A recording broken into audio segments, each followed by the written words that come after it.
This is the GV Podcast, a variety review podcast featuring two of the three idiots giving their thoughts on cartoons and anime. This is an opinion-based podcast, and there's no way we're saying our thoughts and opinions are objective. Keep this in mind and enjoy the show. Hello everybody, my name's Mayhem. I'm Jinsu. I'm Duke. And today we are talking about the next part of One Piece, known as Dressrosa. But not all of Dressrosa, because, oh my god, that's so many episodes. Up to, from memory, it is up to essentially like the exact halfway point, like 60 episodes in. Just after the birdcage. The birdcage. Yep, the birdcage moment. And wow, this is coming out around the same time that I first actually acknowledged anime being a thing. And this is really good. Like the quality of animation, storytelling too. Like we've been saying how good all the One Piece stories are at this point, and it's literally like putting this next to like Dragon Ball Super came out around this time, right? Yeah, it was something like Super came out. Let me see. Anime came out 2014 to 2016. 2014-16 in this time, and DB Super came out when? Because it was like around this time, and I was 2015. 2015. Around the exact same time. And it's... You know where all their money went. Yeah, and I was about to say, it's strange that it's like that Dragon Ball Super, the quote-unquote sequel series to Dragon Ball Z, one of the biggest animes in the world, is now getting sidelined by One Piece. Dressrosa. That was such a weird perspective thing to like when we were going into this. They're just like how the animation and everything looks great and all that kind of stuff, and then you literally pull up the similar kind of things that happened in Super, like similar like fighting and all that kind of stuff, and it's just not on par. Yeah. It's not on par. This is where I would say this is the moment that One Piece in Japan mostly in Japan, that One Piece starts to overtake Dragon Ball in popularity. Yeah. Like, up till this point, it had already been the number one selling manga, like, yearly. Yeah. Like, if you actually check, like, in its lifetime, the only time when it's not the number one best-selling manga is early in its run, and, like, recently, actually, no. Skypiea, it was still highest. But no, I'm saying, like, recently with, like, the ones replacing it being Demon Slayer and Jujutsu Kaisen. The next, generation, basically. Yeah, because those two are huge right now. But yeah, so it's like, and, like, this is where the anime finally, like starts showing off that it's more, that it's starting to go past Dragon Ball. What do you think about that, Jinsu? That this is kind of where the anime overtakes Dragon Ball? I mean, by now Dragon Ball's already like finished, right? Because Dragon Ball Z finished in like 1990 something, and then GT was like the non-canon sequel to Z, and that was going on in like the early 2000s. So I think Z had already done its time. So it's like the only thing left for Z is like the nostalgia and like the fucking Mexicans who love the shit out of Dragon Ball. Yeah. You know the place is authentic when they got the Broly statue. You know the taqueria is real when Broly is fucking there jacked. And it's the Z version. I got a better way to describe it for you. Yeah, it has to be the Z version. It can't be. Yeah. I got a better way to describe it for you. What? Andy when he drops Woody. Yeah, I don't want to play with the weeb generations. I don't want to play with you anymore. Bye, Dragon Ball. That's Toei, actually. Or Toei. Yeah. Toei Animation going like, I don't want to play with you anymore with Dragon Ball. That was me with Zelda when my friend bought me Elden Ring. This sucks now. It's not as in depth. It's not as cool. It doesn't have any more soul in it. They lost the soul. And then Tears of the Kingdom. They lost the and then sauce. I haven't played Tears of the Kingdom, so I don't know shit about it. But it's Nintendo. Fuck Nintendo. Elden Ring is better. From Software. Better. Kings. They actually deserve my money. I've legit. That's the highest compliment you can give anything, Jinsu. I actually bought it with my own money. I will actually pay money that I worked for this shit. And like it's like that with anime too, you know. Like it's so obvious when like There's just shit. Like so much anime these days are like there's isekai that's copy pasted, printed out like constantly. With like one thing changed. There's the harem animes that are boring and have nothing interesting going on. It's just all these girls like this guy, and this guy can't fucking tell. It just happens most of them are also the isekais. Oh yeah, or like they'll combine genres and like think that like makes it up, and it's like no, you're just living out your little fantasy, man. And like it's cool, you can do that, but like do it better. I don't care. Don't be surprised if I don't care about it. Don't be surprised if it's like it doesn't matter. It really doesn't matter. And then It doesn't speak to you. no, not really. And then it's stuff like I think something has to be the level of Jujutsu Kaisen or One Piece where it's like okay, they actually care. The author actually has a story to tell. Has a story to tell, and like it's like, you can love Dragon Ball, or you can still like be crazy about Dragon Ball and stuff like that because it's just good. Yeah, and, like, it deserves. It's one of. There's a reason why it like was the father of the big three and all that kind of stuff. There's the father of like shonen, almost. And all that. Yeah, maybe not the father of shonen, but like the first one that actually like stood out. The son that surpassed his father. If that makes sense, the Gohan of anime. The Gohan of anime was Dragon Ball, and to like Fist of the North Star and like JoJo's and all that. Yeah. I would agree with that. Right. Because it's just so good, and that's the thing too. Is that like what I want to like link between Overlord and back to especially Dressrosa. Yeah. Is how to make a villain, because in Overlord, the way that it starts out is like he's just used and doing and letting all of his underlings choosing everything for him. Meanwhile, in Dressrosa, we have the complete opposite, where everybody listens to the head guy in charge, Doflamingo. Yeah. And he has completely taken over this country. The villains here are a family. They're a family, and in the same way, like that's the linking. So like thing like a mob gang family. Yes. It is literally the Doflamingo family, as in they are like a mob family. Well, like people have like specific roles, and like there's like they treat each other like when like there's this one older lady sort of thing, and they treat her like a kind of mother figure, where it's just more like the matriarch, that kind of thing. If you insult one of their members, they'll kill you. They'll all go on you. Yeah. There's a guy who dies because he laughed at Pika's laugh. Yep. Yeah. And it's just shot to hell. And this entire like setup of Dressrosa, this island in and of itself, is just it has probably Oda has made another really fucked up thing to happen at this island. Where it's like we had Saba Odi, the black market slave trade and all that kind of stuff. We had Fishman Island with kidnapping of the mermaids and all that kind of stuff. Punk Hazard with drugging children. Hey, let's mix all of that. Yeah, let's do it all together. And when they get to the island, like I'll kind of freeform this. It literally just starts with we start this telling the story with them getting to the island. I was gonna ask real quick your initial thoughts of just like Dressrosa, the first half of it. What are your thoughts? This is a really strong story, and it's one of those cases where it's like it's hard to introduce people to One Piece. But this is, like, the area that if I did... Like, this is one of the driving forces of introducing someone to One Piece. There's so many points as somebody who, like... Once again, I'm head over heels for One Piece. I fucking love this show. Yeah. I get so worried about how people will react to the show when I show it to them. Yeah. Because I'm like, I want you to keep going on this ride with me.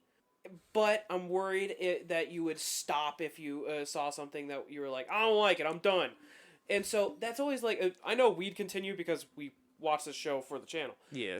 But when it came to Dressrosa, I was so curious how you'd feel. Like, this was the one that was the epitome of he will either make put or break it at a 10 out of 10 or a 1 out of 10. It's definitely... I understand where you're coming at with that. Backstories, but this one, it's actually... The backstories... This time, I will say, none of the backstories have that salt in the wounds, Oda, like, someone else's backstory at the same time, punch in the face, and you're just like, fuck! And all that kind of shit. This one doesn't have it. It's done properly. There's individual backstories that happen at separate moments that tell the whole story all together. It tells it it tells it much more perfectly spaced out than other stories and all that kind of stuff, that backstories that have that gut punch that you're There's not definitely expecting. one line in this show that drew tears from me right away. Can't even feel the warmth drain from her body, kind of line. I was Yeah, like, yeah. Oh, okay. Okay. I'm done. I'm crying. So now that you gave that little thing, I'm just gonna say when they get to the islands and it's like a big old city, it's literally Spain. That's literally what this place is designed after. And Jinzu, the description of you got to be careful with the women on this island.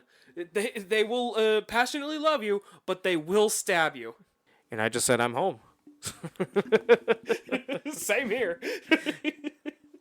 But when they get there, there's like regular people and they're hanging out and everyone is having a great time. Everybody's just chilling out. Even though literally the last time we saw the story was that Doflamingo rescinded his warlord status.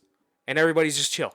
And in the meantime, there's also living toys just hanging out around the island. Like literally like the island of misfit toys just hanging out with everybody, like almost just We're just a couple of misfits.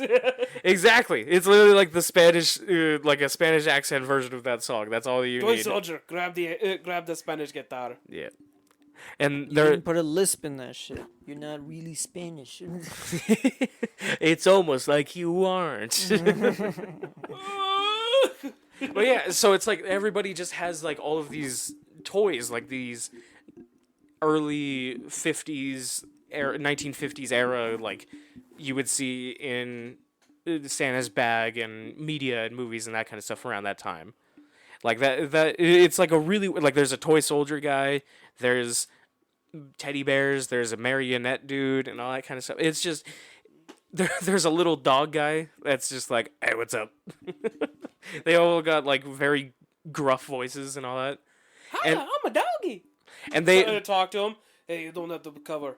Okay, man. So anyway, yeah, they become basically like the main fighting force for the rebellion against Doflamingo later on. yeah, that is great. But the army against them. they have to Weirdos. they have to sneak onto the island because literally everybody knows who they are, and obviously Doflamingo knows that they're coming to Dressrosa. Yeah, I can give a quick summary of events. Of 60 episodes of a shitload of stuff that happens. Yeah, basically the previous setup is just stuff like we got. Yeah, obviously Doflamingo's no longer a warlord. Law and Luffy made a alliance. We also get Kid, Apu, and Hawkins made their alliance. In the Yeah, previous it was arc. all of the supernovas are all teaming up because Yeah. they're all realizing, oh god, we need to kind of work together in order to actually have a chance to become king of the pirates. Yeah, we've got our goal right now of go to Dressrosa, go to Zoe, and then go to Wano. That is the goal right now of arcs, basically. Is how it's portrayed. Buggy's warlord. Akainu is sending an admiral to Dressrosa by the name of Fujitora. And the introduction of that admiral is Ooh, yeah, I can't wait to mention that. he's so interesting because he's that blind samurai swordsman that's always been made in Japanese stuff. Like I can't remember his first name, but it's what he was called. But it's Ishin.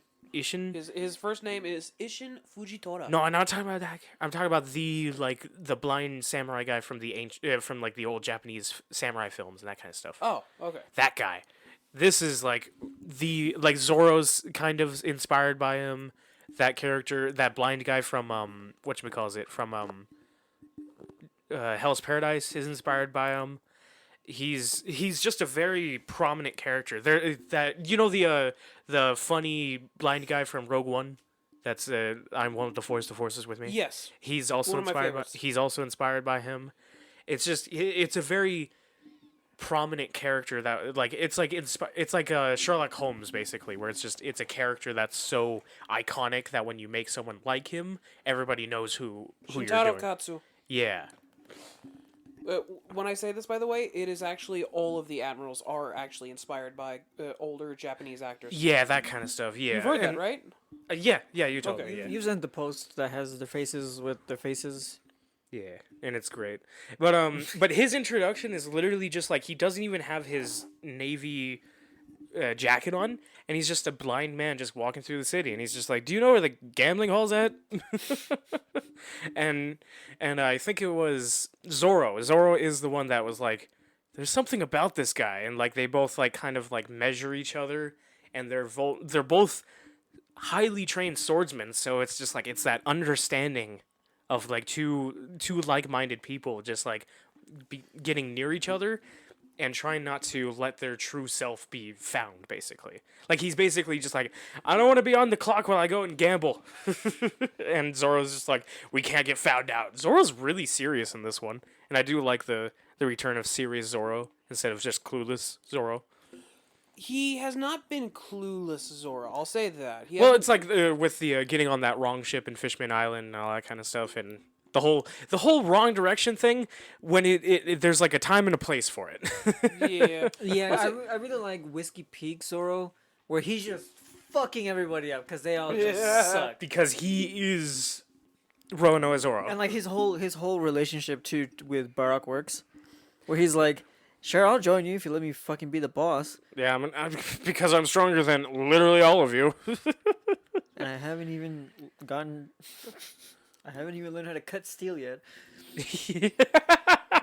Oh my god, just thinking back on all the characters he's fought, and just like how much more of a loss that like he would kill them instead of like almost killing them. He would full on kill them now.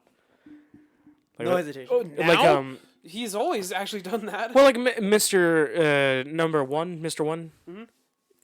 I feel like now he could full on like kill Mr. One. Oh, yeah. Yeah. No, it's most of his enemies though he has been attempting to kill. Yeah. Like that's kind of been his goal. Also, I did find the image. Yeah, these there are it the is. Actors that all of them are based on. I love that image. I saw the Because you see the one-to-ones, yeah. You sent the post of them if they were pirates. Oh, I did. I don't think I sent that. Did you but- send that to him? Who sent that? One of you motherfuckers sent that. What is it again? Say it again. It's the three admirals if they became pirates, if they were a pirate crew, I can't remember. instead of. I think the only thing I remember with anything with the admirals is it was a kind of spoiler because I didn't actually know that he was an admiral yet, but it was them at the water park, and it said all of the marine admirals at the water park, and it showed Akainu, Aokiji, Kizaru, Kizaru, yeah. Kizaru, yeah. and the new guy. It showed them just going down like Fujitora, yeah. Fujitoro going down a water slide, and I was like, "Oh, he is the admiral." Okay, like that's how I got a spoiler. Yeah, he was like everybody's like smiling except for Akainu, who's just like, "I fucking hate water." You know the best part? Some of those are actually like there are some illustrations out there where it's literally just a request from a reader. They're just like, "Hey, I don't have a question. Could you just draw this, please?" And Oda, all right. And it's like there was one where it was, "Could you draw an image of Smoker and Tashigi playing with penguins on a snowy island?" Not sure where they would Got you. They're on the moon now. Yes.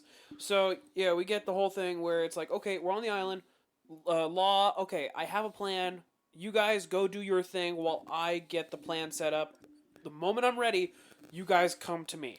And also, Caesar Clown is hilarious in this moment. Yes, and immediately it is, like, obviously all the bro straw hats just being like, it's time. Our time has come. Spanish women, let's go. Spanish women, Spanish food, let's go. This is the perfect place for Luffy in general. Him being Brazilian. Brazilian with Brazilian with a massive appetite, yeah. Yep. Honestly, I'm starting to wonder if that is the reason why he's Brazilian, just because of his appetite. Probably. Though I don't know that stereotype, so I can't confirm it. Spanish food. That's it. Just Hispanic food. Okay. If you fill up your plate in any Hispanic area, you're filling up your plate. Your plate is there as support, not the limit. It's a minimum, not a maximum. My favorite thing is I was watching that one podcast. Guy, it was Weeb Commander is his name, and he was actually talking about it. How he was worried for a second, like, oh man, is it bad that the stereotype is that all the women here are crazy and willing to kill you? Oh, in all fairness, the only woman that ever stabbed me was Hispanic. They are. It's like, yes, they are. Most of them drop dead gorgeous, but will stab you. You're supposed to list a pro and a con, not two pros. Well, anyway, we get the whole thing where they go to the bar, they see Fujitora, and have this real nice interaction between Luffy and Fujitora. There's this whole like he's at the roulette table Jinzu, and he's he's making really good calls. Like he's knowing exactly where it is. He's not saying the color. He's saying the number and color. House always wins, though. And he and like people are like, as soon as he says it, everybody's instantly like making the same bet and making everybody a shitload of money. Then literally the house people in charge, they just show up and they're like, all right, you against me, let's do it. And he goes, all right, and no numbers, just is it gonna be black or white? And he goes, all right, it's gonna be white. Lands on white. Oh, I'm sorry, sir, it's black because Fujitora is blind. He's fully blind, and anytime that like he made a call in the roulette, it was correct. Still lost. Still lost. Still Yep. lost. And it is, and everybody knows that it's a problem, but nobody says anything until Luffy. Luffy. Luigi. Luigi shows up and saves the day. He goes, Mario. But yeah, no, They are in Luffy. Spain. There is some motherfucker out there named Mario. That is what I realized. Honestly, we say that this is anime Spain. Truly, it is anime Mediterranean. Like that is what it is. He condensed all of the Mediterranean into one place. So it is Rome, it is Spain, it is all of it. So awesome! I'm glad about that. Even The gladiators, the Colosseum, all of that is Roman. it's like if Italy, Rome became Spain. Yeah, That's what it which more is is like. once again the reason why I say Mediterranean, because that's kind of just The culture romantic region. It's like when you look up like there's this one post that I've seen twice now for some reason where it was showing like Europe, like how much they use olive oil versus how much they use butter, and it's like which one uses it the most. And you can see the clear distinction that it's just all of the Mediterranean. It's like we grow olives, we have olives. We have them. The fuck are olives? Yeah, exactly. But we get Luffy helping out. It's just like, hey, that's not cool. Like that's kind of messed up. And around this time, those guys try to beat the shit out of Luffy and Fujitora. In which case, Fujitora gets to show off his power, being gravity. Like this is the first time we see it in a small degree. It was kind of ambiguous at first, but it's just like because the entire group of people that were lying to him, they just get shot down in a circular space, like literally shot down through the ground into a giant hole. And I was just like, ah, yes, the whole fruit. I like how your favorite fruits ended up becoming mostly the Admiral's fruits. Because they're fucking awesome. Yeah, you've got the ice fruit, the magma fruit, the gravity fruit now, and the light fruit. Yeah, the light one especially. That one is just full on. Just that one's be broken. terrifying. That one's broken. If it were on a different person, the show would be over. Yeah, someone more competent. Yeah. Yeah. Like this is what it's like. This is where the fruit can be with someone who is incompetent. Yes. That's how still powerful and a freak of nature, force of nature, really. It's unfortunate that they are. It's unfortunate to bring up. He is so heavily like, what would it be? Underestimated. Yeah. When it comes to Kizaru and his intelligence, he actually is fully underestimated. He is, dude. He taught Sentomaru how to fight. Who's that again? Remember the guy who almost fucking destroyed Luffy and his crew, the like Iron Body dude? You have any idea how little that narrows it down? Haircut, the sumo kid. The sumo kid, yes. Okay, now I know what you're talking about. Yeah. That guy was taught by Kizaru. Kizaru was his mentor. Really? He calls him uncle. Yeah. Interesting. But yeah. but like all this sort of stuff. So to go into detail, the whole thing of like he shows off his gravity powers and he's like, "Oh, thanks for helping me out." And he's like, "What? Who the fuck are you?" Probably shouldn't say it right now. I'd probably get in too much trouble. Anyway, bye. I'll give you a pass for now.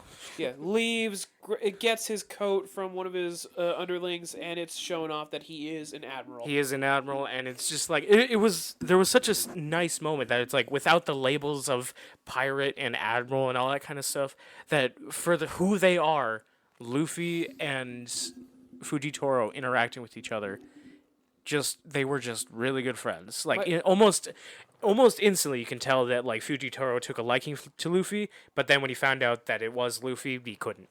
He has to do his duty. It's honestly interesting. It was also mentioned that Fujitora is the only admiral that was brought in during the draft. Yeah, that's a whole thing. In the 2-year time span, there was a draft. There was a draft for Marines and all that kind of stuff, and Fujitora was so strong that he was instantly brought in when he was drafted to be an admiral. Oh, that's how he got fucking. That's why he's there. Yeah, that's why he's so morally more correct. That's why he's so cool, because he was just drafted. Yeah, yes. He was like, hey, age of 70. It's like a Mulan with her dad, where he's just like, all right, fuck it, I gotta go to war. Afterwards, we get to see the separation of all the Straw Hats as they're all running off and doing their own thing. Yeah. It's almost immediate. We're just like, we're going to have fun now. Let's go. This is the split. We're going. Yeah, so the first group runs off and does whatever. I must find my friend. I must find no longer Momonosuke because I found him. I must find, what was his name? Wasn't it another M name? Or a Sosuke at the end? It was something. Something. Let me find real quick. I've got his name right over here. It just take me a second. Okay. I'm gonna say something. Japanese names. I'm gonna ask something, and I know that it's gonna be kind of a spoiler thing that happens in Wano. What? Is he not the same guy that like we see in Wano? That's like he has a daughter or whatever. No, it's not the same guy. No, describe a little further. The one on your door. Oh, no. I can't wait to see him in the future. What the fuck? Oh my god, dude. I'm so... Okay. There's Kanaimon and this other guy that's in Wano look almost exactly alike, that I thought that they were the same person. Kanjuro. That was the name of the that's the guy he was looking they're going for. Is that the same name as this guy? I don't care about now. No, I will. It's another person entirely. I can tell you right now, his name in the future. You will meet him in the future. Very important character by the name of Odin. I thought him and Kanaimon were the same person. They look similar. I thought they were the same person too. When you said someone who looked like Kanaimon, I knew immediately you were fucking talking about Odin. I'm like, what the fuck? Come on. I can't. This is the first case of the men getting the Nami treatment of the same exact face. Mayhem. It's because Wano is based off of like Japan. Like the art style is like ancient Japan. Like the art style that they use in like their old the brushstrokes and all that. Yeah. So like their faces all look like that. Ah. Yeah. So all the men just look like that, and they have that like smile. Their eyes are like not only slanted like that, but like also like super, like almost exaggerated or what? Well, it's got like the eyeliner sort of thing. Like it's part of it's like built into the character, right? Like the way they scowl at you, the way they got that. They're like the grimace. That they make. Oh, that it looks a lot like the same kind of that picture that I'm imagining with the yo. Yeah. Yes, that that's kind of actually exactly what it is. Yeah. Odin, I will tell you right now, I can't wait for you to meet him in the future. You will not meet him till Wano. Is he related to Kanaimon, or just it's literally just he has connections? I will say that. Okay. I can't say anything further. Yeah. But he is legitimately one of my favorite characters. Good. Like throughout the entire show, he shows up so little, and yet he's one of my favorites. God damn, he got the Frankie treatment. Very true. So. Oh my god, it's so funny. Yeah, go ahead. It's so funny. Anytime Frankie does anything robot related, and all the guys are like, fucking awesome, and all the women are just like, yeah. And? So, Kanaimon looking for Kanjuro. Outside of that, we got Zoro and Sanji going off, trying to find Kanaimon. And Zoro runs off as Sanji notices the most beautiful woman in existence. And who's she voiced by? Flamenco dance voiced by the most beautiful woman in existence, Christina V. Hell yeah. So here's the thing for people who don't know. Christina V is exactly who Duke likes, and and the fact that She looks just like her character. the Yes. character Viola is designed exactly like her. If are you gonna look it up? No. Okay. That Christina V, would be the first time you've used your phone properly. always drop dead gorgeous, and her character, like usually she plays some like joke roles or whatever. Like she plays like pig. some fun roles, but this time she literally, it's like she was like, I look like this character. I need to play this character. I need to be this character. Holy shit! Hispanic woman, massive tits. This one is also, it's funny just how this is where, at least in the animation, people like drawing and all that kind of stuff, this is definitely where they finally figure out the dimensions of how Oda's been drawing the women in One Piece so far. This is where I would also say, like, this is where it's the most fair, and like the way that they're drawn and all that kind of stuff is pretty all right. Like, it's not like the ridiculous like Nami stick sort of situation. The funny thing is, It's actually like kind of balanced. watching that one guy I was talking about earlier that was talking about One Piece, he actually mentioned this when he saw Viola. He mentioned how it made him laugh that like he was starting to notice there's a lot more Robins post time skip. Yeah. Yep. And I was like, that was the first time I'd heard somebody say that there are more Robins post time skip. The one I've heard the most is there are more Namis. Namis, yeah. Which makes it interesting now of you could really look at it as that. There are more Namis, there are more Robins post time skip. Of basically, he's found his two types and he's drawing those two types. Yeah, he's no longer exploring. Oda's found him. Turns out they were part of the main cast the entire time. My dude, if we're getting a variation of my favorite flavor, I'm accepting it. I don't care what kind of what kind of nuts are in this chocolate ice cream. It's still chocolate ice cream. I understand it's French vanilla. It's still vanilla. Still vanilla. I still love it. It's still pecan. Yeah, but so we get, as they're running off, Sanji falls in love with this woman immediately, per usual, and has this whole thing with her where she reveals that she is a part of the Doflamingo family, and she was planning to take in Sanji as, like, she was planning to kidnap him and all this stuff, but she looked into his mind, and his mind was pure, unadulterated in love with her. Perversion, yes. Of like Jesus Christ, you're still absolutely head over heels for women, and it's like, yes, if I see a woman crying, I will help her at any moment. Chivalry, perversion. I like this guy. Yeah, it's another case of me liking this new version of Sanji. Yeah, there you go. For me, it was a moment of I hated this version of Sanji because he's living my dream. Yeah. Why can't it be me? but Jinsu, he's actually like over this course of like the first half of Dressrosa, this Viola and Sanji are actually starting to develop like an actual like relationship sort of thing, and Sanji has been far enough away from Nami and Robin so his mind isn't clouded by them. And he is fully dedicated to like helping her out and all that kind of stuff. And she actually betrays Doflamingo for Sanji. Yeah, it's like a legitimate thing. Yeah. This time he did the swooning. I was gonna say that's kind of the cool thing about post time skip. Sanji has the suave that everybody kept saying he has. Yeah, now it's actually like there because he's 21 right now, right? Yeah, he's like.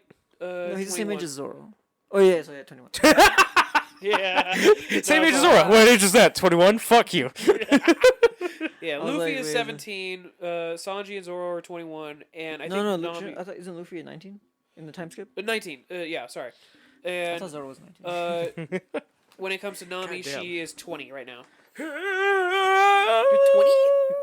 20? Yeah, but we get that whole thing of, like, now we've got the espionage of Doflamingo's crew, and Luffy and Frankie get the most fun one of they go off, and it's like, oh, look, a Colosseum. This would be fucking cool. Hey, everybody, I just want to say that the Colosseum is happening right fucking now, so please get in right now. Toy soldier? Rebecca! Rebecca! There's You can't get me from up here, motherfuckers! There's a character that he's a toy soldier that's missing a leg, and he literally talks like that. Just like, hello, my good friend. How are you doing today? That's literally his voice. And It is ridiculous. He talks, Which But one is it? What? Which one is it? Toy soldier. Toy Soldier? Yeah. He's a toy soldier. later on by the name of Kairos. You are not ready. Jinsu, he's seen it. I've seen it. Oh, you have? Yeah. His backstory, holy shit. And just the fact that he just keeps on screaming that the Nami of this arc, Rebecca!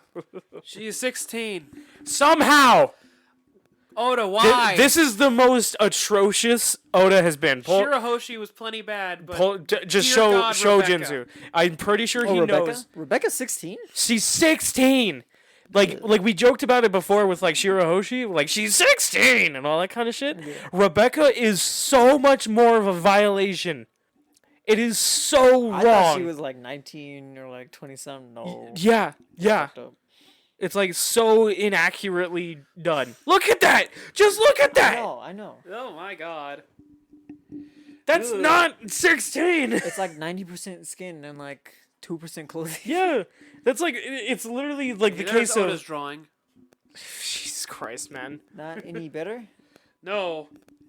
Well, I'll say the one thing that makes me happy is like I don't like when they do that for character design of like they do that, but on the bright side in universe, they don't treat her any different of like it's not people going after her kind of shit of No. like oh she's so sexy kind of shit. Well, because they explain At it that most, that they there's just say a that she's beautiful. yeah. What they say is like the reason the explanation why she's dressed like that is because there's a weight limit for going into the Colosseum. It's like fair enough, but still, Jesus Christ. And it's like, she's 16 and a twig. She's not going to weigh more than 90 pounds. There's not a 90-pound weight limit. There's a giant fighting here. Yeah.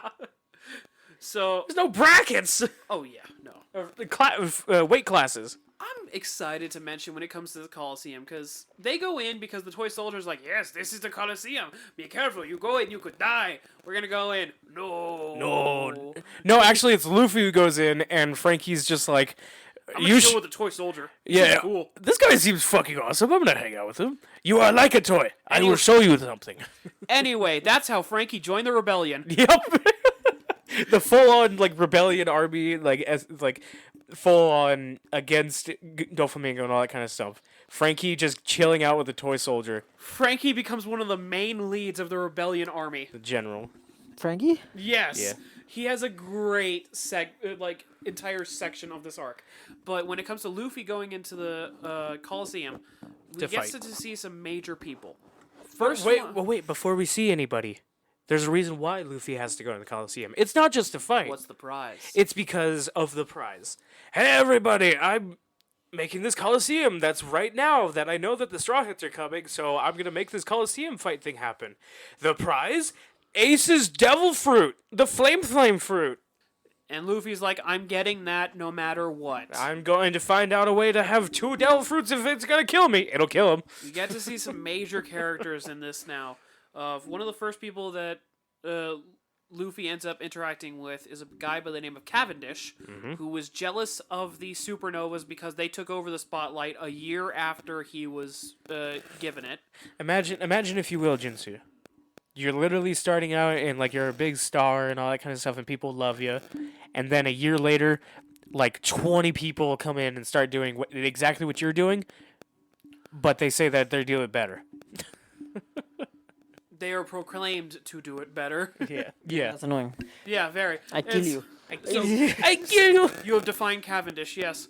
That is his drive. His entire drive is that he wants to kill the all the supernovas. Yeah. And Beast? so he wants to kill Beast? Luffy first off because of his whole shenanigans. Hey, and whoa, hey. Hey, you can't do that. He's the main character in One Piece. We got a few other guys. I'm gonna kill the supernovas. Based? Go king. I'm gonna kill Luffy. Hey. Oh, take him off the stove. He is done cooking.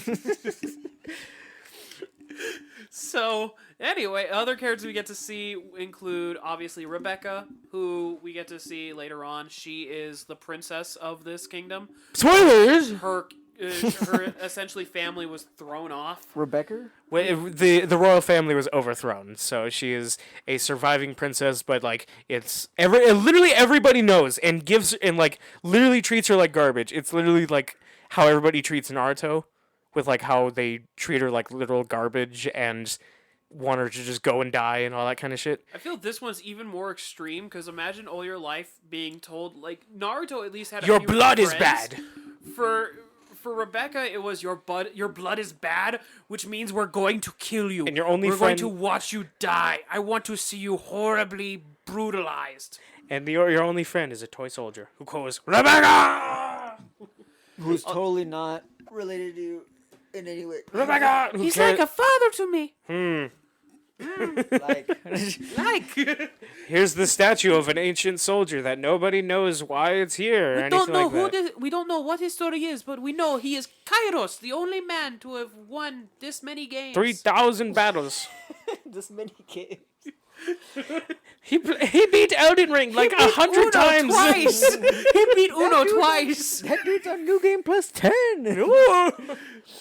We had to make him the king. He got to play Spider-Man PS4 New Game Plus. He knows how to mod the old version of Spider-Man into the game. I'll go ahead and mention like the tournament, the whole tournament part of it. Yeah. I will mention first, excluding the final Yeah, battle, because yeah. that's the most important one. Oh my god, there's a character that gets introduced in this Colosseum thing that I fucking hate. Is it him? Yes. Yes. Okay. I will talk about Don Xinjiao. I know how I said earlier that like I liked all of the backstories and stuff like that. Like the backstory of him is fine. It's just his design. He's Patrick Star. Is so fucking infuriating to me. It's kind of ugly. I hate it. Kind of ugly. I literally hate it. Who you call Pinhead? That's all it is. It honestly, dude. I found that kind of funny. Baby face. You hated his design. Meanwhile, I was sitting there. I love this. It's This is so ridiculous. Too stupid. So we get introduced to Rebecca. We get introduced to this guy named Ricky, who is actually King Riku. Ricky. You're right. Why is this so funny? It's like he was just talking normally. Ricky. I like how sometimes the way I pronounce things that get you guys. It gets me because it's like sometimes it's just so out of left field that it's like okay, Ricky. So we get Ricky. Ricky. Basically, Ricky, when I he catch is. you, Ricky. Ricky, when I catch you, Ricky. Ricky, when I catch you, Ricky. So we get he is King Riku in disguise as he's trying to essentially, hopefully, take over from Doflamingo. To overthrow and retake because the throne. he's pissed about the whole thing that happened. We'll get into their backstory after this. Yeah. And we get to see the other characters shown off. Cavendish, obviously. Don Xinjiao, who his entire story is the fact that he hates Luffy because of what Garp did. Because of Garp. Garp apparently, back in the day, Don Xinjiao's story is that he had this pointy head like a drill, and he would crash his head into ice to open up his family's treasure. It's literally so thick of ice. It just so happens that he did that he was fighting Garp, and Garp used a single punch to basically it pushed his it made him an innie instead of an outie. It got rid of the tumor. His pointy head suddenly sheathed. went in. His horn on his head went flaccid. Yeah. Well, no, it was the belly button innie. And so I haven't seen a lot of people with outie belly buttons recently. I've seen them, yeah. I've It's seen a bit them like weird. when I was younger, but like nowadays I don't think people show each other belly buttons that much. Yeah, I don't think you're gonna see it recently. Man, why are people showing me their belly buttons? Mayhem, you're in your 20s. If people are showing you their belly buttons and going like, "Look at my outie," that's a bit concerning. Don't worry about it. But we get to see Don Xinjiao, who has the weirdest backstory. You will pay for your family's sins. That's actually a really good interpretation. You did a good. What is the word I'm trying to do? impersonation of his voice. Nice. Well, we see Don Jinjiao, and the other big ones are Bellamy, who's returned from Jaya, He's back! who is actually a changed individual because of Luffy. Because Luffy beat him into the ground. He heard the bell. Yeah. In Skypiea, Bellamy heard the bell.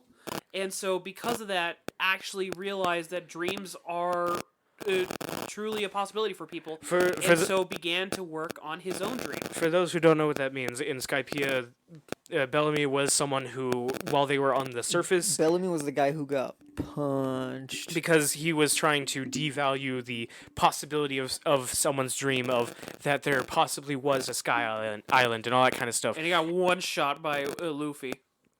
And when they were up there at the end of the arc, they rang a bell showing that, like, the bell of Jaya and all that kind of stuff. That was, like, this whole thing that, that basically signified to everybody who could hear it that there was a sky island and all that kind of stuff. Yeah. And Bellamy hearing that basically got to eat his words twice. Yep. One from Luffy eating Luffy's fist, and then hearing the bell. Yeah.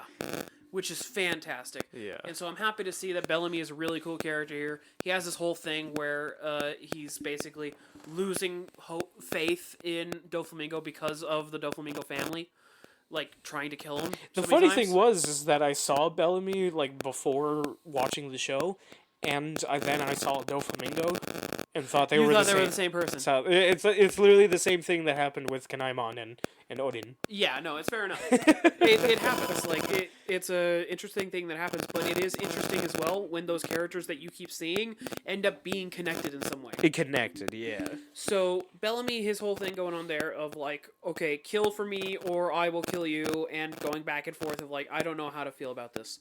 Versus you've got the other characters. One of my favorite characters. Is it who I think it is? Bartolomeo. Yes, Bartholomew.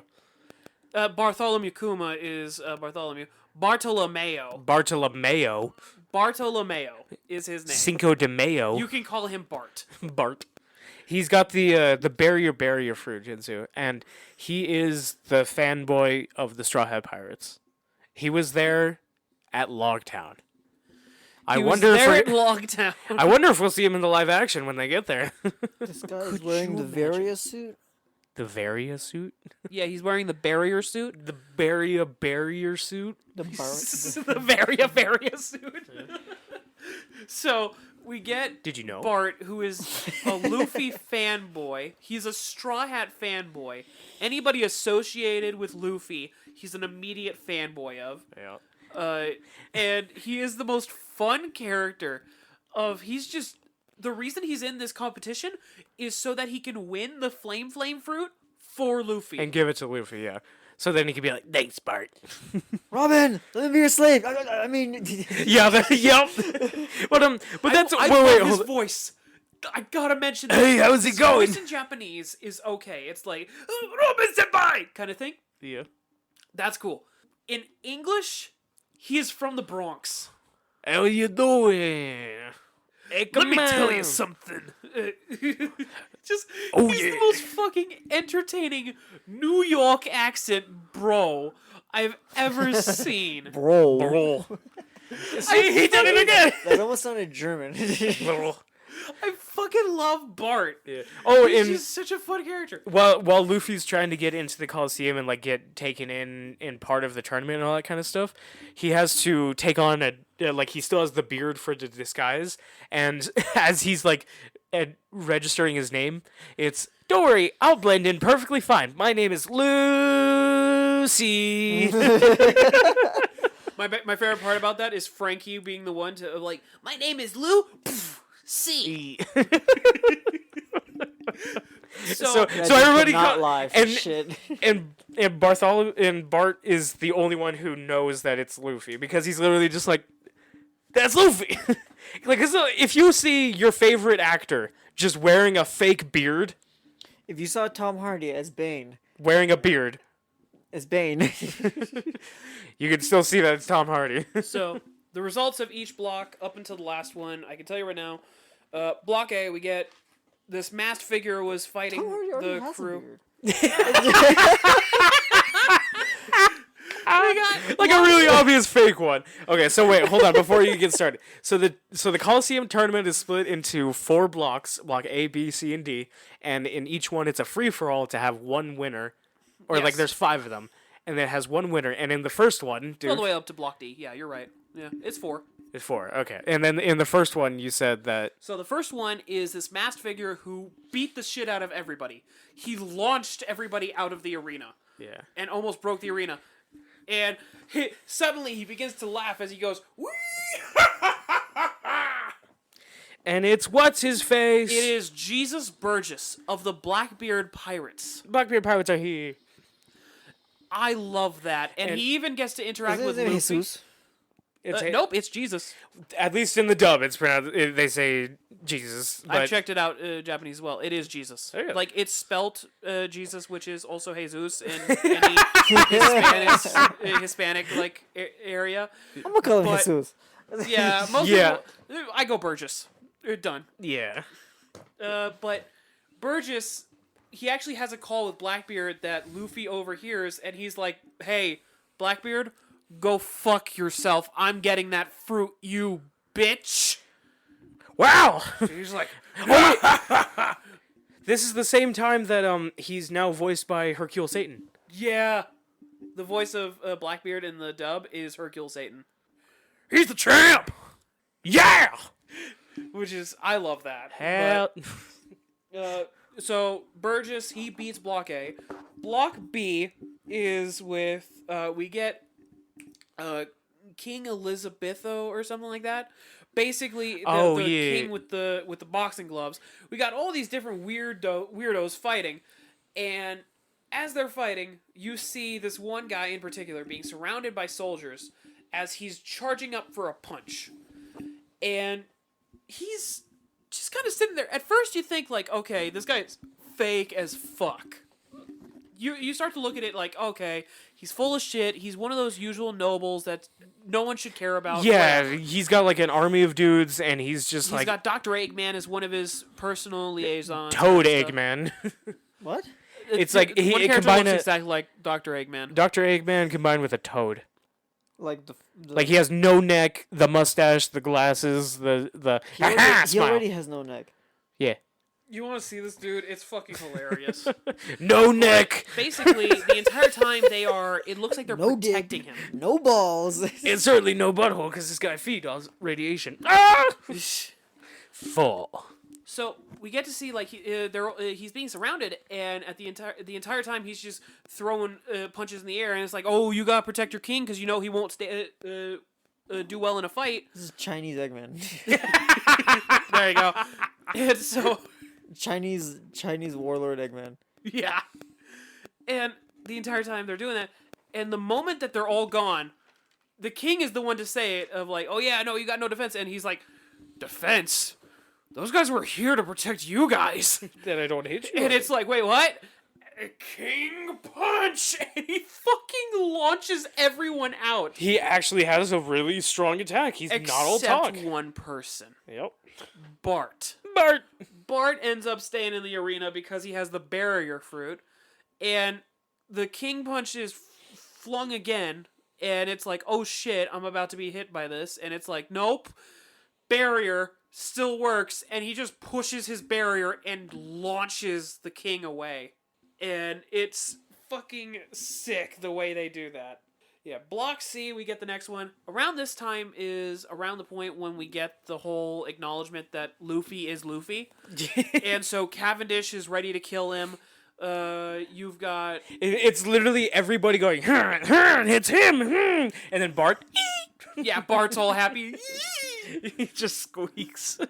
That's the best part about him having that Brooklyn Bronx accent. Yeah. Is because whenever he just does those squeaks, it's just so not what the voice is. Not Brooklyn. Yeah. And so, in Block C, we get the fight with Don Chin Zhao and Luffy. Why is it just those two? Because they hockey blasted the arena. They both have conquerors, honky. They both have conquerors. Honky. They both have conquerors, which means this is the first time you get to see a hockey clash. Mayhem, Honky. what do you think of hockey clashes? it was a very interesting fight because the entire time you've seen like him doing it to like a group of people and just knocking everybody out. Now you get to see two people with the same kind of hockey going at it. yeah, because it was they were such on equal terms just on the premise of hockey alone. They were so equal that it was down to not what their hockey I keep saying hockey. It was not down to their style or power of hockey. It was down to their physical prowess alone. Yep. And this is the point when we get the big old fight between those two. It's really well done. Don Chinjiao goes in for like his headbutt thing, and Luffy punches him and he Fixes made him an it. outie again. He fixes the fucking cone head. He made him an outie again as he fixed the cone head, and he's like, "I will repay this generous act. You will be the king of my army. You'll be the general of my army." And the entire time chasing him, "You will lead my army." He's just like, "No, leave me the fuck alone." Thank you for helping me. I will force you into doing what I want you to do as thanks. My thank you is me giving you my army. My army is yours now, Luffy. Yeah, and so we get that of once again he's running around the arena, and around this time we get Luffy alongside Bart, as Bart has been contacted by Kanaimon and Zoro of, "Hey, could you go grab Luffy? Get Luffy. And tell him We need help. we need help." And so goes off, finds him, fanboying the entire time. It's fantastic. Even saves Bellamy at one point. Real great. Yep. And as they're interacting, another person shows up in the arena with blonde hair, a blue and black suit, and a black top hat. And a pipe. Metal pipe. And a metal pipe. We are reintroduced to our good old friend, Sabo. Voiced by Ichigo. Yeah. Voiced by Ichigo. The dub voice of Ichigo voices Luffy's brother. So, that is fantastic. And you want to go one step better? Hey, Jinsu? The Japanese voice actress of Naruto actually voices Sabo when he's a kid. Mm-hmm. The English voice of Ichigo voices Sabo when he's an adult. So all the big three brothers are connected through Sabo. All because Sabo. That I love. It's just they were able That's weird.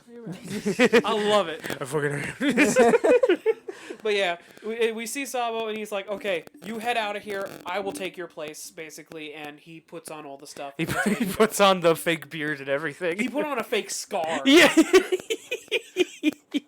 And so he goes off and does that. And Bart's literally just like, "Wait, why is Luffy just letting you do this? Like, take the fruit and everything?" And Sabo's just like, "Oh, did you know, Bart?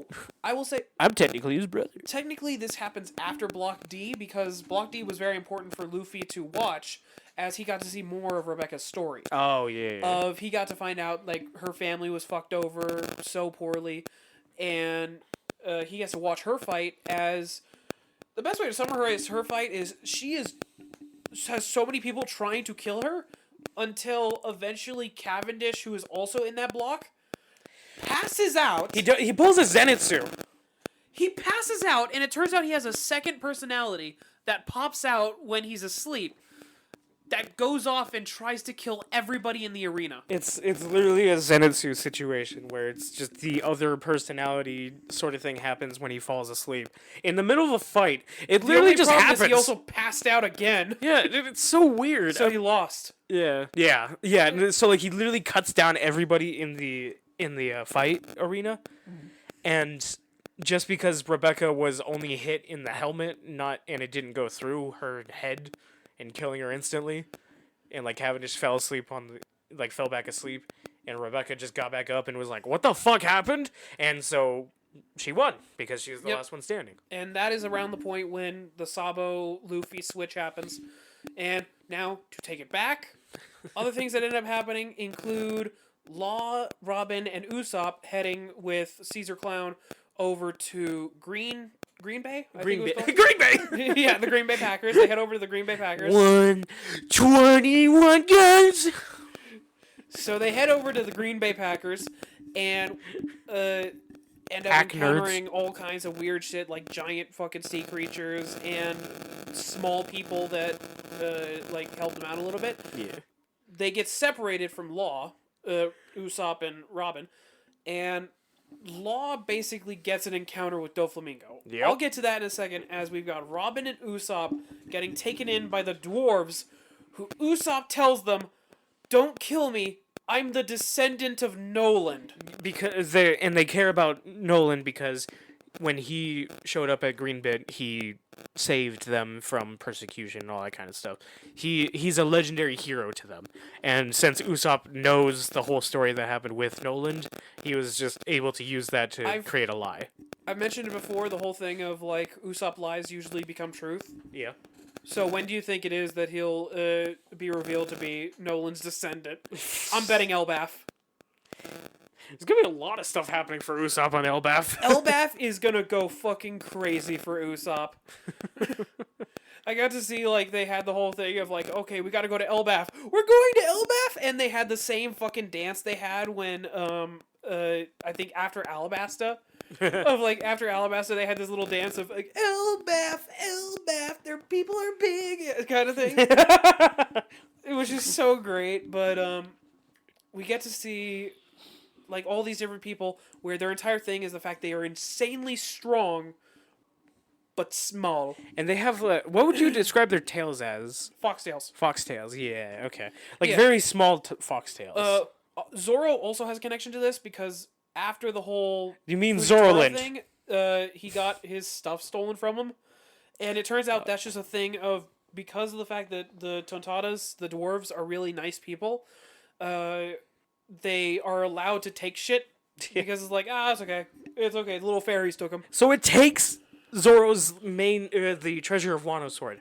Yep. Second. Yeah. The little Tontata things that are like pixie stealer things that it's just like if you leave something out, a Tontata might take it, and Zoro had like his swords resting, and one of them took the Treasure of Wano, that sword. And basically he was chasing after it the entire time, and that's our reveal to the Tontatas and all that kind of stuff. And then Usopp and Robin find their colony, basically, and find out that they're extremely gullible. So who's the two people that had a field day with lying to these guys?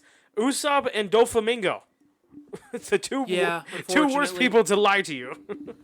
I mean, if I'm you a brave believe warrior of the sea. soup. if you believe everything he says. Can't wait to mention God Usopp.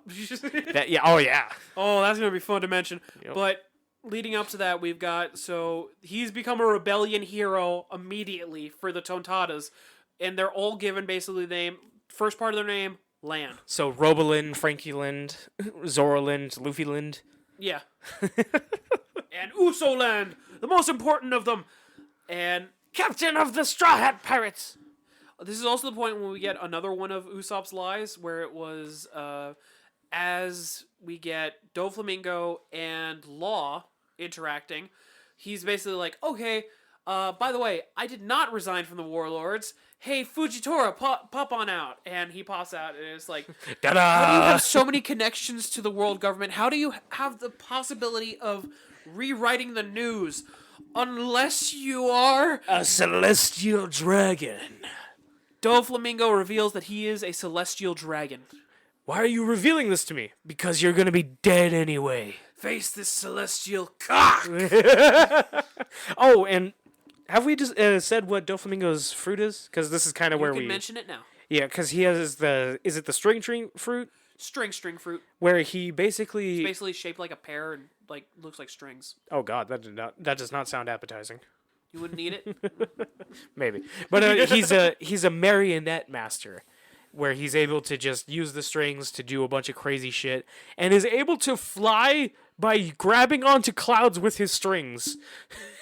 So if you're on a clear day, you're safe. But if it's cloudy, Doflamingo's coming for you. Yeah. That was an interesting explanation of why he can fly. But Oda making sense of things that didn't have to make sense. It could have just been a thing. Fujitora looking at this and going, okay, Law, I'm going to take you in because you sided with Luffy, which means you're a pirate again instead of a warlord. And so I'm done with this shit, as he sheaths his sword, and it's like, okay, what happens next? And the sky begins to turn red as a fucking meteorite falls down from the sky. He can summon meteors. Yeah, meteor comes crashing down and almost kills everybody, as Law, Doflamingo, and Fujitora are the only ones standing amongst the rubble. The crater. The crater created. And Jinzo, his is meteor than yours. It's impossible! Because of all the earth-shattering noises from up above, Usopp then makes the lie of, like, don't worry, it is simply my hockey. I am so powerful. Which, there you go, for 2 lies he made in this arc that will probably come true. That, 1, he is a descendant of Nolan, and 2, that he has Conqueror's hockey. He has such a powerful hockey. He was too busy eating. Yes. And so, we get that whole thing, and... Parmesan! We get that whole thing, and... basically, they run off, and there's this whole fight going on with Doflamingo and Law, as Law takes Caesar Clown away of, like, I got to get you the fuck out of here, because you are my insurance. Yeah. And Robin and Usopp head off to go join other Tontadas for the rebellion, as Law gets onto the Sunny with Caesar Clown. Oh, what happened to the Sunny? Let's talk about how they were wrapping around. What was their adventure? So it's quickly summarized. Yeah, I'll do it. Where it's Critic. It's Nami, Brook, Chopper, Momonosuke, and that's it, right? Yep. Just those 4. They get attacked by this by the matriarch type lady, and she has the art fruit, and she is an artist with bad taste. You know, those terrible, like, simplified, like, terrible takes on Minimalism. Minimalism and all that kind of shit. Cubism. She can just make them have, like, become that art style instead of the regular art style. And you want to know the worst thing? Nami gets nerfed. Her art style gets shrank her tits. And even she's just like, what the fuck? Oh wow, that's funny. And she changes the Sunny and all that kind of stuff, and it gets to the point where they get so messed. Chopper looks like he's in Minecraft. What the fuck are we talking about? Wait, what the fuck's going on? Another thing that happens. This is all happening at like the same time as the Colosseum and the Tontadas and all that kind of shit. It's all happening at the same time, so we're kind of just going through each one after the other before they all collide together. But the art lady, she's messing up the boat and all that kind of stuff. And when she's like making the arts even worse and more powerful, She just starts talking about how great art is, or just from the very first drawings on walls and caves. Fucking Squidward song in Atlantis special. basically, yeah. But there's so Brook gets so minimalized that he looks like the Scream painting where he's just like, ooh, and all that kind of shit. Oh yeah. And he's able to, and then he for some reason just switches sides and says that art is awesome and all that kind of shit, and her art is amazing. Meanwhile, Nami, Chopper, and Momonosuke are getting sucked into a giant mural and all that kind of shit. And Brooke goes, and I just wish that I could show you my art in music, but you messed up my shit, my violin and bowstring. Could you turn them back in order so I can play music for you? Okay, pff, that wasn't my bowstring, bitch. That was my cane sword. No, I love the way he mentions it actually to her. He just goes, oh, by the way, did you know that my cane doubles as a sword? Oh, very cool. And he walks around. Anyway, I don't think I'm really into this art stuff. Sliced. She turns into Ursula, does the whole thing. She gets cut up, dies the same way as Ursula. She doesn't die. She's just repelled and all that kind of shit. But so this is where they end up at Greenbit to pick up Law and Caesar Clown, and they're able to everybody's all talking to each other, and they have to go. Like, take the Sunny, and they leave. They full on... And, Sanji gets there, too. Sanji gets there. Sanji saves them from Doflamingo. He has a really cool fight with Doflamingo. He obviously doesn't in the sky. win, We also get Doflamingo making a string sword that slices a building from several miles away. Yep. And so we get to see how powerful Doflamingo is, and as Law is trying to evade everything, he goes, okay, you guys get out of here, I will distract Doflamingo. Run. And they leave. Like, they get... After this like, point, to they're explo- not in the story, like, they're not shown, Yeah. like, at all. At most, what is shown is that they end up fighting with one of Big Mom's ships. Yeah. As they're running away. They are leaving to Zoe. They are leaving to the next island. They are removed from the plot. Because it's too dangerous. Yeah. And so, after they leave, we get a fight with Doflamingo and Law, which leads all the way to the Colosseum, where Doflamingo shoots Law. Yeah. Like, he's like, okay, enough devil fruit powers. Here's a gun. And he just shoots him 3 times. He unloads his fucking gun into Law, takes him away as a captive, and this is also the time when Luffy is like, by the way, when I get out of here, I'm gonna fucking kick your ass. So, Doflamingo leaves. We get the whole thing of the switch with Luffy. As we get Usopp and Robin making their way to Frankie, where we get the reveal of all the toy stuff.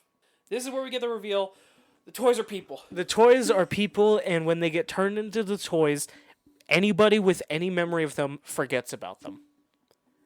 So if you get turned into a toy, no one will remember you. But you still remember them. They don't remember you. Yeah. Yeah. It's fucking crazy. We get the whole backstory that several years back, Doflamingo had caused basically this whole incident where he had blackmailed the king of like, you do this or I will just kill all your people. It's literally right now round up $4 million from everybody in the kingdom. Like pull together 4 million berries. They trust him and they're like, fuck yeah, we trust the king. He's a fucking awesome king. And like a terrible twist of fate, he is suddenly on his horse with a sword, wildly flailing about, going, get away from me, and is slicing people up. Yeah. Almost like he's being puppeted. Yep.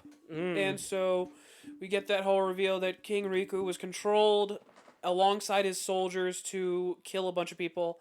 And at the end of it, Doflamingo saves everybody and thereby becomes the new king of Dressrosa. And everybody loves him. And the reason why he came to Dressrosa in the first place is because the Don Quixote family, the Celestial Dragon family, used to own this island. They were the original royal family. Yeah, basically the way it worked is the modern royal family for most islands is basically the new kingdom in charge post Celestial Dragons.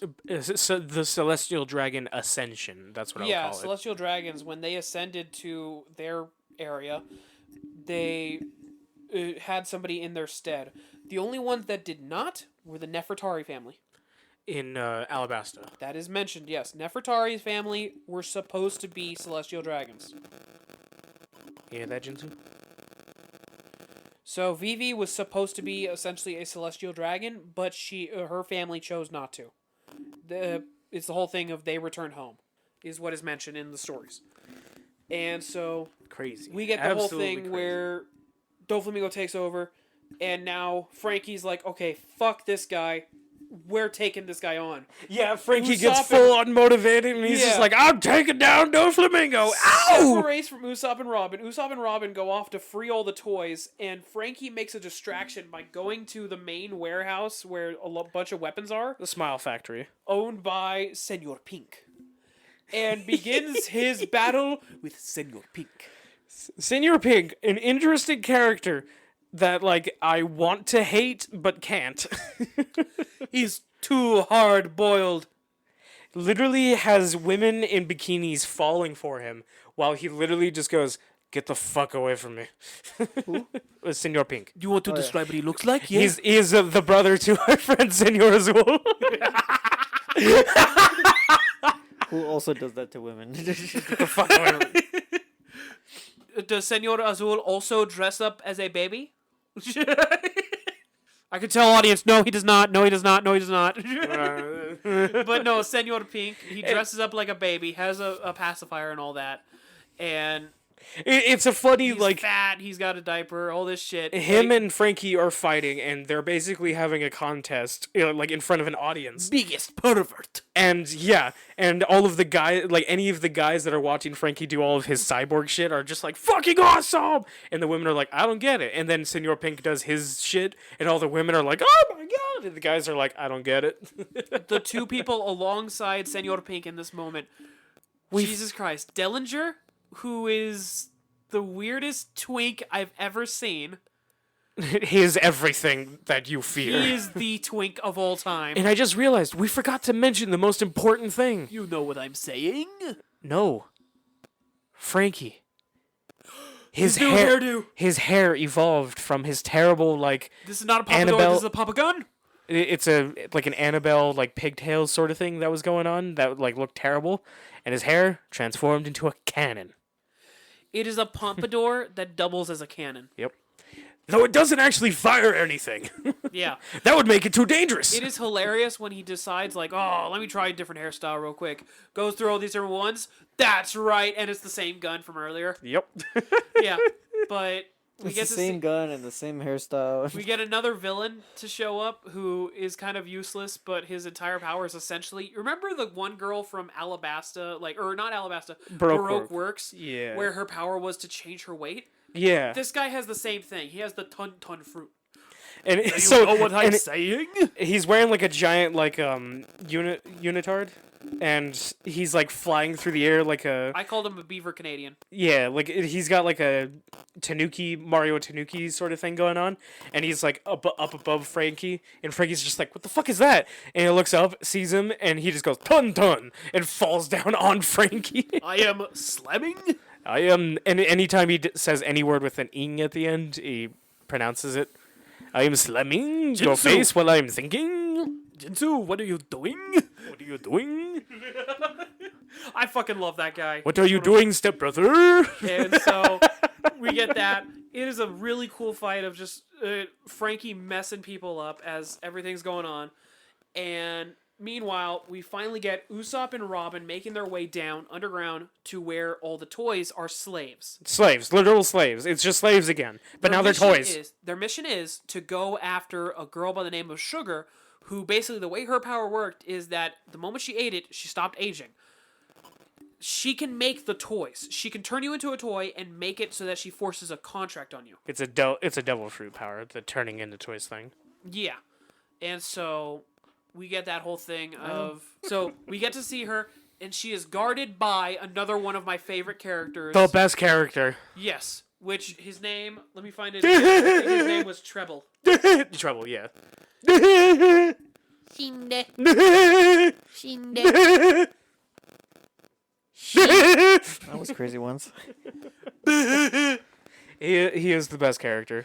He is so stupid, and so he's there with Kizaru, where he's got a stupid, powerful devil fruit, but he's an idiot. If I grew out my hair or I just put on a wig, I could do him. And- I could dress up as him. We just gotta have the right quilt for you to wear. I'm looking Dolphy! it up. Don't worry. Dolphy! Can't wait till all of us dress up as a different One Piece character than we did last time. So we get, Now that we've been further along in the show, we can you dress up as Bellamy. Bart. Yeah, you become Bart. Yes. But we get the whole thing where it is them going in to fight Sugar, and whole convoluted thing of they get the whole place blown up, like they're on the ground, they're all fucked up, and their main goal is to get this little to blow grape. up and act like they don't know nobody. They gotta get this grape that is filled with the hottest hot sauce, essentially, into her mouth so that she gets so scared that she passes out. And Because they're not murderers. Because that would be too easy. they fail. Usopp runs away, but they're like, fuck you, you don't know how brave our brave warrior Usopp is. And he goes, oh, god damn it. And he runs back, and he's like, fine, I'll save you guys. Gets messed up. He gets guilted into heroism. And Sugar grabs him of like, okay, I'm about to kill you, but first I'm gonna punish you, and grabs the grape with the fire, and shoves it down his throat. Yeah, like as It an is, act of revenge or whatever. Like, just because, like, I want to see what this does, basically. And he roars fire in her face. Roars fire, his eyes shoot out of his head and become corkscrews, and she gets so scared, she passes out. Imagine being so scared by Usopp's fucking face that you pass out. So a normal day. And then it's 11 times, as a matter of fact. So she passes out, and that deactivates her devil fruit. Every single toy in the entirety of Dressrosa turns back into a human, and everybody remembers who they were, like who each toy actually was, including the toy soldier. Oh, yeah. But also, we get the whole thing that every person that was essentially involved with the Colosseum that had turned into toys, because anybody who failed the Colosseum was turned into toys. Yep. If they lost, they got turned into Every single one of them devotes themselves to Usopp. world leaders, all that kind of stuff. Like literally, is the strongest people you've seen that were able to go toe to toe with Luffy. One of them is an Elbaf giant. One's an Elbaf. Yep. Voiced by Guerrero. Chris Chris Guerrero. Guerrero shows up. He sees what happened. He sees Usopp all messed up. He picks him up and declares him God Usopp. Meanwhile, Usopp is like messed up and was like, "Put me down, you fucking idiot," and all that kind of stuff. But everybody heard it as "Proclaim me as God Usopp," like that kind of Yeah, shit. it's God Usopp, follow my lead, kind of stuff like that. Yeah. And so that is when the rebellion has increased its forces that much. By all the warriors. And so God Usopp now reigns supreme, and this is the point when we get, I think, the final match of the Colosseum, Yep. where it is everybody teaming up, or everybody going against each other, all the previous winners, as well as one other character being the Colosseum hero. And I feel this is the time to mention Rebecca's story. I will mention it pretty quickly. Yeah. Of her family was all messed up because of that stuff. Because Kairos, of the toy soldier, was her father. is her father. And his entire story is the fact that he is trying to head back to her, and he set up the whole rebellion so that eventually he could overthrow Doflamingo and bring his daughter some peace. Meanwhile, while he was a toy soldier trying to take care of his family, the Colosseum hero ended up killing Rebecca's mother. Yep. And we see it the day that she died. And it is legitimately one of the saddest moments in One Piece. It is one of the most heart-wrenching moments of One Piece when Kairos sees her, like, he beats up a couple bad guys, but he holds her, and she's like, "I don't know who you are, but thank you so much." Yeah. And Tears are unable to stream down his face as the rain is instead streaming down his face. and I could not feel the warmth leave her body. I couldn't even feel the warmth leave her body. Rebecca! And he's just like, "God, why?" It's insane. It is incredible. It is one of the best backstories It's really in good. One Piece. And then And we we've get got this, two more to show up later on in One Piece. In this arc. Yeah, but we get in this time of like, and he brings his wife's dead body back and buries her with Rebecca, and basically we get a montage of Toy Soldier raising Rebecca, and it is probably the best thing I've ever seen, of just like the girl and her toy soldier. Like that's one of those like it's like the Adventure Time short. Your toy soldier, brave and true. And he taught her how to fight and all that kind of shit. And so that's why she's able to survive in the Colosseum and all that kind of shit, because she was trained by the guy who won 3,000 battles. Yep. And when he transforms back, he's a force to be reckoned with. Like, nothing to sneeze at. He's full on just like... Can't wait to mention that. Yeah, what he does. You The know. final Colosseum match, we get everybody fighting, and Sabo is up in there. He's not fighting like Luffy, and so Everybody's just like... like everybody's like, okay, this guy's just changed his fighting tactics, okay, and he beats the shit out of everybody. Immediately takes the fruit, and it is beautifully animated as he takes the fruit, and for the first time in, this is almost episode 700. Yep. The first time in 200 episodes, the flame fruit is brought back. Yep. If you thought for a moment that Sabo wouldn't get the flame fruit, you're an idiot. He uses it, he destroys the arena, causes a massive hole, and this is also the point when Usopp gets even more street cred as a light shines from above onto him. And it's like, okay, he really is. It really is divine intervention. Yep. Oh, and it's revealed that Sabo was here with a couple members of the Revolutionaries, Army. including one of the characters that I don't know her name. That one fishman. No. There's a fishman, a karate expert, who's really cool. And there's But what's her there's face? also Koala. Koala from Fisher Tiger. Dude, Fisher, Jitsu. she's back. It is wild that Koala from from Fisher Tiger's backstory is a member of the Revolutionary Army and friends with Sabo. It's one of those like weird someone you have their backstory of and all that kind of stuff, and you see their reason for joining. As soon as you see their face again, all grown up, she's like what 24 now, Yeah, she's like in her 20s. and you're just like, oh my god, you actually didn't just live at home in your village and just grew up there. You actually decided to be part of the plot and all that kind of shit. Wow. And I'm she looking it up is right now because I'm curious. she is an expert in fishman karate also. Yo. Yo, yo. She's 23. 23. She's our Yeah. age. Hey. Yeah, no, she is older than Nami but younger than Robin. Yeah. Hey. And so we get that whole thing. I do love that they actually do portray that because remember, Robin went off with the Revolutionary Army. And so I like that she looks at Robin as like her big sister. Yeah, they had a nice little reunion when they saw Robin again. This is also the point when Bart shows up. And as says the he's- line.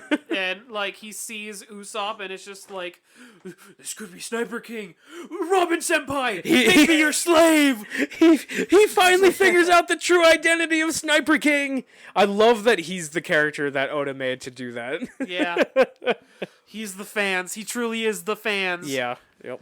So The barrier is because he can't actually touch any of the characters, so the fans. everything is going to shit for Doflamingo at this point. Yeah, his Of, entire there's plan falling the whole apart. thing of Luffy went off with Zoro and Kanaimon. And Viola. There's still the search for Kanjuro going on. Viola's joined. They're going through the castle of Doflamingo. and Frankie they're is not doing well in a 1v20. no, he's not. But he's keeping his he's keeping it up pretty well. Damn. And so they go in, and Kanaimon splits off, and he's like, "I must grab a disguise. I must become Doflamingo." I must do it. Kanaimon has the most convincing Doflamingo outfit I've ever seen. Actually, that's what I want to cosplay as, is Kanaimon dressed up as Doflamingo. He literally has a mop on his head, the jacket is accurate, out. and he's got the glasses. Hear me out. We dress up as characters dressing up like other characters. Doffy! So I dress up as Usopp with the fucking claw of crocodile. Most convincing outfits. Yes. So we get that. It's all great. And as they finally make their way, we get Kairos going after Doflamingo, while Zoro stayed back to fight Pika, who was the giant Living fucking castle. Living castle. It's the entire castle is alive, and I hate it. Because Pika's the mountain. great. it's the most upsetting thing ever. Because it's so fucking annoying. Oh my god, I'm literally trying to navigate this place. Oh well, it's all completely different now. How do you feel when it's in a show, though? It's the one. It's not in a video game. It's infuriating because I know exactly, because when I see the characters go, How it where the feeling. fuck are we going? Yeah. Luckily, they did not do that. Instead, they continued on their journey. Luffy, Viola, and Kairos all get to fight Doflamingo as What do you mean they all get to Kairos fight? It's Kairos. He full on jumps up. slices Doflamingo's head. He cuts off Doflamingo's head. Just Yeah. full on. And I think, funny enough, that animator for that segment, that was the first thing they'd done, which was, it was really cool at the time. What they've done since is some Makes of us the look like best- shit. Some of the best animation in Wano. Oh, Wano. Ah. Yeah. All right. But yeah, so he just cuts off Doflamingo's head. Jinzu, do you think that's the end of Doflamingo? Fuck it! He's watching Big Cats. Birdcage! So Doflamingo gets his head cut off. Do you think he's actually dead? Do I think Jolene Cujo would die if she got her head cut off? So no head? So no chinos. So it's revealed that Doflamingo's is alive and that the body that got its head cut off is literally just a doppelganger that he made out of string, and And his head. is fine. It literally did the and like turned into strings. And Doflamingo sets up the birdcage, completely changing up the entire topography with Pico of Dressrosa. Like the entire city gets like turned on its head, all that kind of shit. There is no way to escape, and if you run into the strings that make up this birdcage sort of trap design that Doflamingo made, if you run into it, it will literally slice you worse than cheese wire, because it can slice through fucking metal. Yeah. And Pico is setting up the entire place into this like, now Doflamingo's castle is like really high up and all that kind of stuff. And he sets up a game for everybody to play. If you take on these 1-star people, you get, was it 1 million berries? Something like that. It's essentially, it's like the usual bounties. Yeah, he set up his own bounty system with 1-star people, 2-star people, 3-star, and then a 5-star. The 1 5-star. There's only 1 5-star. Take a guess, Jinzu.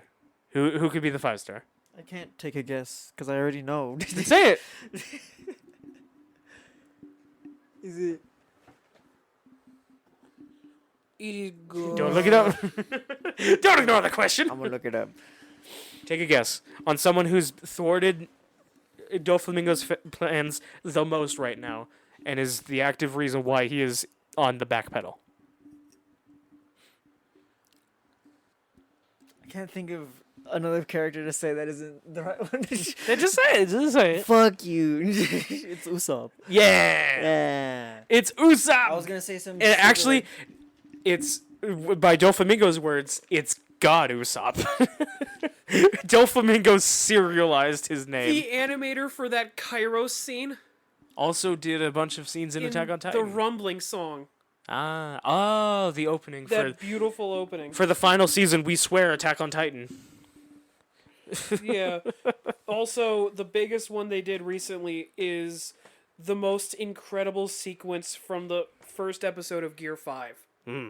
Wow! Interesting. But yeah, so like Robin's a 2-star, Rebecca's a 1-star, Luffy's a 3-star, Sabo's a 3-star, all that kind of stuff. And so everybody's there. The birdcage is set up, My new background, yes. and Pico, the living castle, turns into Foolish mortals! has that voice. That is his voice. It's How close did I get? You got pretty accurate because I hated it. And by how much I hated it is how close you got to it. Amazing. And like what do they do? Like they get on a bull and like ride it up to try and, because Luffy wants to punch Doflamingo in the face as usual. Yep, per usual. And so we get the whole thing of everybody's basically come back together of just like, okay, our main job now, kill that motherfucker. Kill Monkey D, kill God Usopp. So we get now the whole setup of we got Frankie versus Senor Pink. We got Usopp traveling with Robin and the Revolutionary Army. We've got Zoro versus Pika. And we've got Law and Luffy making their way to Doflamingo. There was this one character that that we weren't able to say because part of the story was kind of easy to skip over. Yeah. But he is my favorite character. Lao G. G! Oh, that's right. When they were going up the elevator, there was an old man character that showed up by the name of Lao G. Yep. Describe him for us. He's just this wrinkly old man wearing a Power Ranger style like suit, and How did he hit him? and it literally there's a moment where Tantada, known for their speed, goes up to try and hit him, and he backhands him really fast, and it rewinds the tape and it shows what happened in that split second of time. That when the Tontara was flying at him, he pauses, looks at the Tontara, puts on his glasses to see, making sure that it is in fact a Tontara, and then slaps it away. And anytime he says anything that's like that involves the letter G, he just goes, G for great! I think this is the arc you've laughed at the most. This is got some really funny moments in this Maybe one. the arc that has made you laugh the most, especially with Lao G. It is the one time I saw you break down laughing. That was the moment, yeah, where he slows down and just checks his glasses. Is that a fucking Tontara?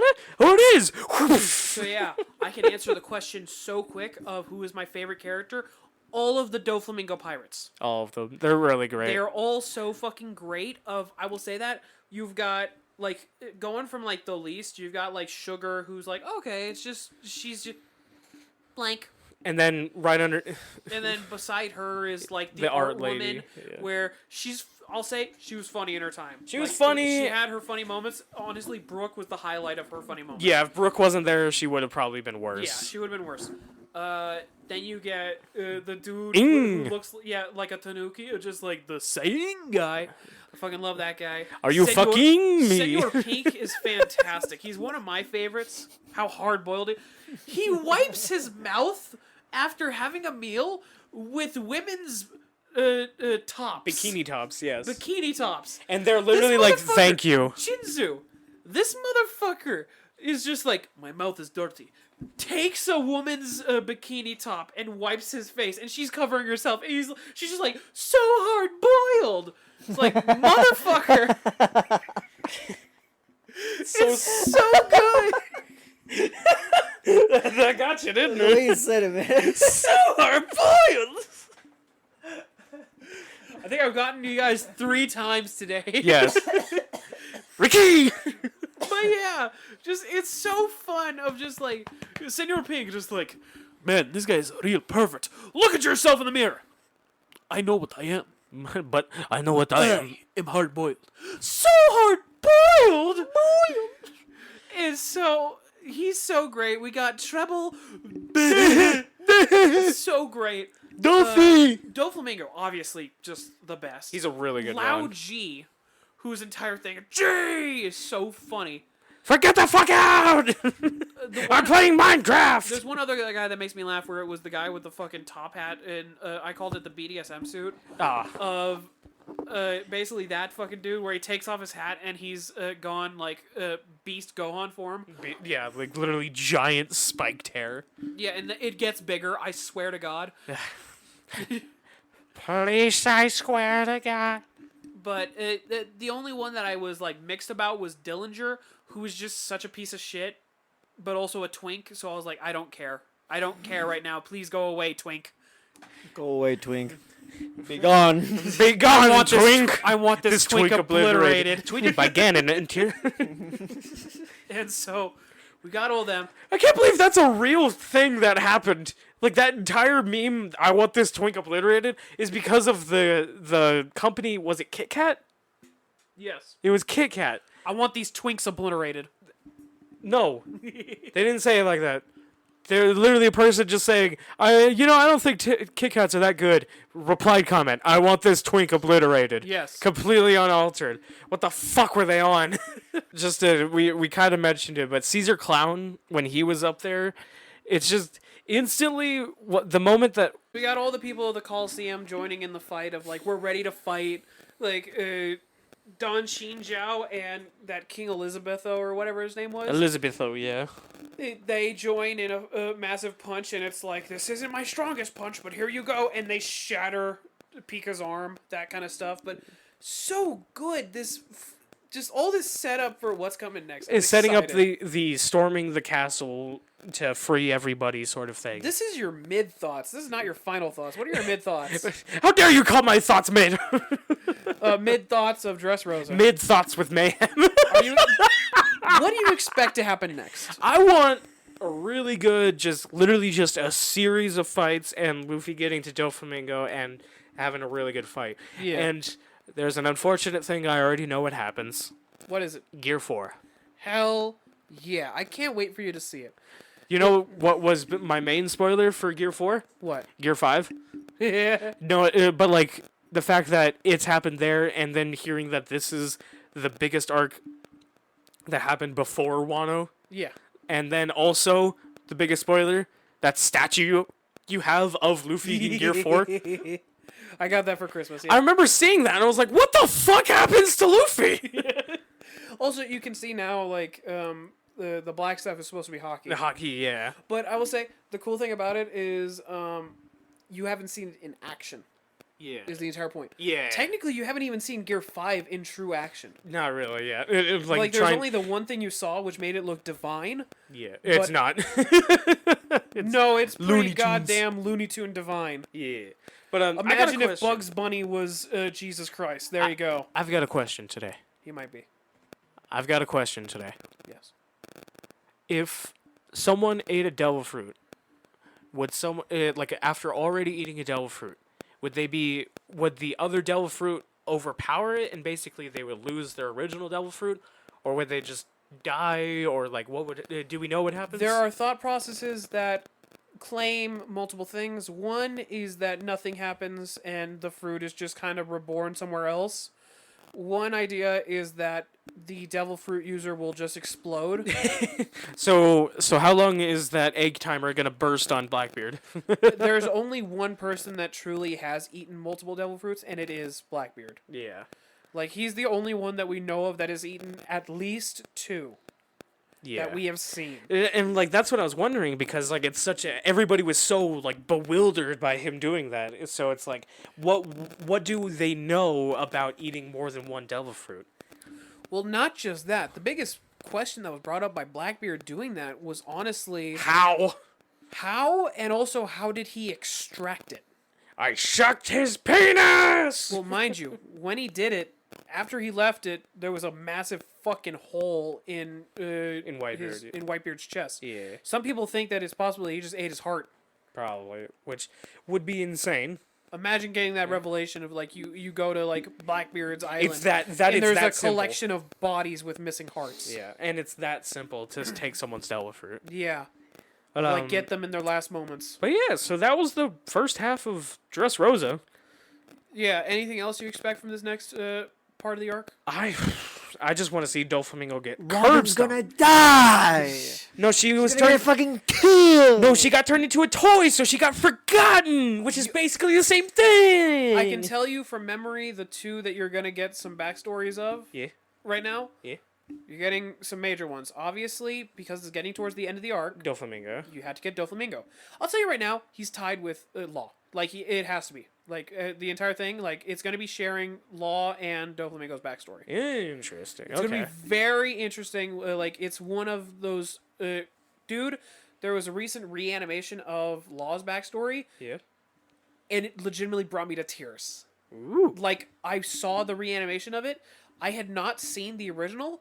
When I saw that, I burst into tears. Interesting. All right. The other one that I'm excited for you to see, Who is it? legitimately, is Senor Pink. Senor Pink. We get his backstory. Hell yes. Senor Pink, you get to see his backstory.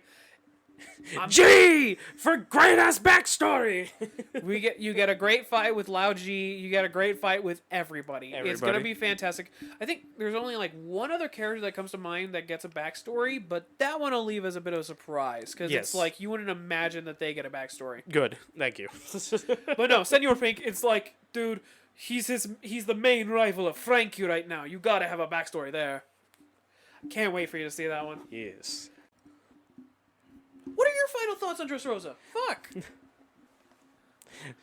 After everything we've told you. What do you think of Dressrosa? What was the totally not Mark line? I don't Might care. be the best arc. This is totally one of the arcs of all time. Yeah. Also, what do you think of that idea of like if somebody eats a second devil fruit? What do you think happens? I like. Oh, a second devil fruit. Yeah. I like that it's conflicting with That with, it's like, not known. with what like happens. with like exceptions. That way you can make when someone does have multiple devil fruits a surprise or like a like what's it called, subversion. Subverting expectations. Yeah. Yeah. That'd be interesting. I still find it hilarious that we're not even at the point where your mind has been completely broken by Oda. Yeah, I don't think that's gonna happen. Wait for it. Wait for Wano. Why? I'll see you in Wano. Do you think when Darkbeard? What do you think when Blackbeard? Darkbeard. Do you guys think when Blackbeard eats or takes multiple devil fruits, the weakness of his main devil fruit gets multiplied? Ooh. Yes. That's- Absolutely. I will Like say there is one thing that was a massive problem for him, remember? With the dark fruit. The entire problem about the dark fruit is that It's not. while it can fix fix your damage, It's you not. still feel that pain. Yeah. I shot you through the heart. My fucking heart! Me fucking heart stubbed. Mr. Squidward, SpongeBob, don't eat it, Hermes. Yeah, what's next is Dressrosa. Be ready for Gear 4. Gear 4, but my car goes up to Gear 6. But my cock goes up to Gear Dicks. What? Huh? All right. Yeah. So we'll be back with the next, with the second half of Dressrosa. Thank you everybody so much for watching. If you liked it, subscribe for more, and we'll catch you next time. If you want to see more of our content, you can find our YouTube, Instagram, and Twitter on our linktree at linktr.ee/greenvillains. That's linktr.ee/greenvillains.